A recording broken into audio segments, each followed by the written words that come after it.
Why you are stuck in your comfort zone. Welcome to my channel, Habit Compass. Today, we are going to unpack a deeply universal experience. Look, we all have dreams, right? Goals, visions for our lives. Yet so often, we find ourselves completely paralyzed, just totally unable to take that very first step toward them. You know that heavy sinking feeling in your chest when you just know you're made for more, but you can't seem to move? You're sitting there looking at exactly where you want to be, and somehow the distance feels utterly impossible to cross. Well, in this video, we're going to visually decode exactly why that happens, and more importantly, how to actually break free from it. So let's dive into this with a quote that I think perfectly sets the stage for us. The safest place for a ship is the harbor, but that's not what ships are built for. Think about that for a second. A ship tied to a dock is totally protected from the storms, the massive waves, the crazy unpredictability of the open ocean. It is entirely safe. But a ship wasn't engineered to just sit at the dock and rot away in the harbor. It was built to navigate the seas, to explore, to transport, to really move. And you know what? Human beings are exactly the same way. We anchor ourselves in a safe position because, well, it protects us from the storms of life. But in doing so, we completely ignore our true, unfulfilled purpose. Think about your own harbor for a minute. Maybe it's a job that pays the bills but absolutely drains your soul, or a relationship you've totally outgrown, or simply a daily routine that just keeps you running on endless autopilot. It's safe, sure, but at what cost?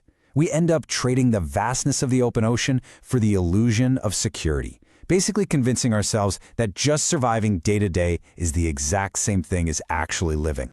Section 1. The Comfort Prison, the cozy square we call home.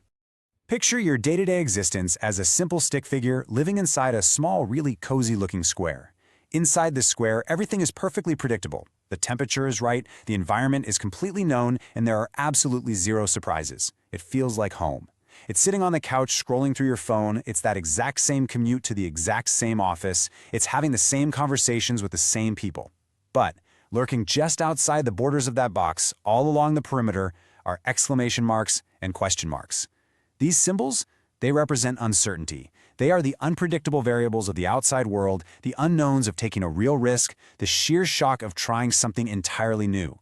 And they just sit there right on the edge of our comfort zone, just waiting for us to make a move. But what actually happens when you try to interact with that outside world? First, you slowly, hesitantly reach a hand out into that sea of uncertainty. You try to write the first page of that book, or you try to launch a side hustle, or maybe you just finally speak up in a meeting where you'd normally stay quiet, and immediately, bam! You trigger a reaction, a loud, startling noise. It's a massive shock to your system. It's friction. And your instant reaction? You yank your hand right back inside the cozy square and shiver. Think about the last time you tried to learn a really complex new skill, felt an overwhelming wave of imposter syndrome, and just instantly quit. That right there is the shiver. You retreat back to the couch, you retreat back to the old routine, simply because the momentary sting of failure or that sudden spike of anxiety was just way too jarring to handle. Section 2. The Biology of Fear. Why we pull back.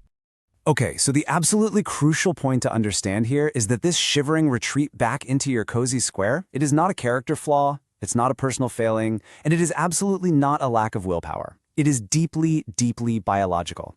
We are talking about a very well-documented phenomenon known as an amygdala hijack.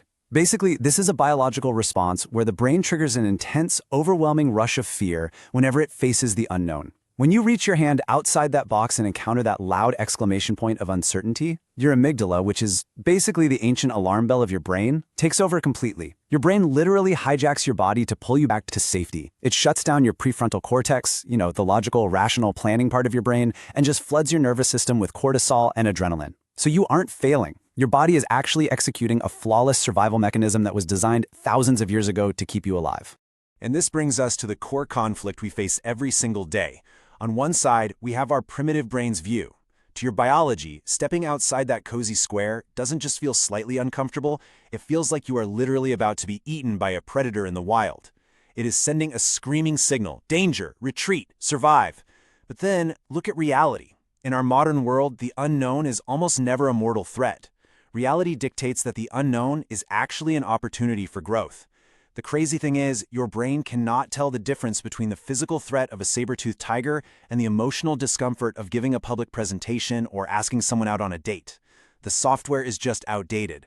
The things that scare us the most today, like a career pivot, learning a difficult language, or setting a personal boundary, Those are the exact spaces where we evolve. But we are constantly fighting this biological alarm system that is practically begging us to just stay hidden. Section 3. Seeing the dream, the distant star.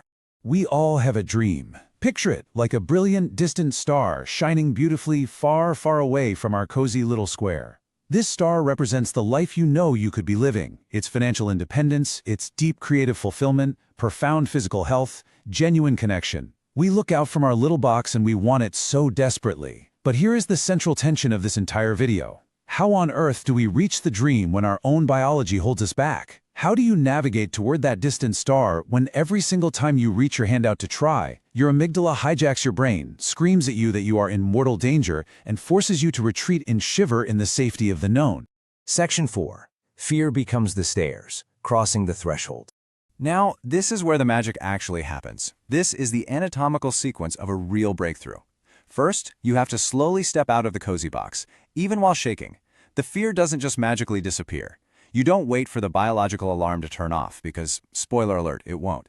You step out with the fear. You step out while your hands are trembling and your heart is pounding. Next, you walk directly past those loud exclamation marks and those confusing question marks. You just endure the noise of the unknown. And then something really incredible happens. As you keep moving forward and accumulating those reps, you watch those terrifying symbols of uncertainty structurally transform.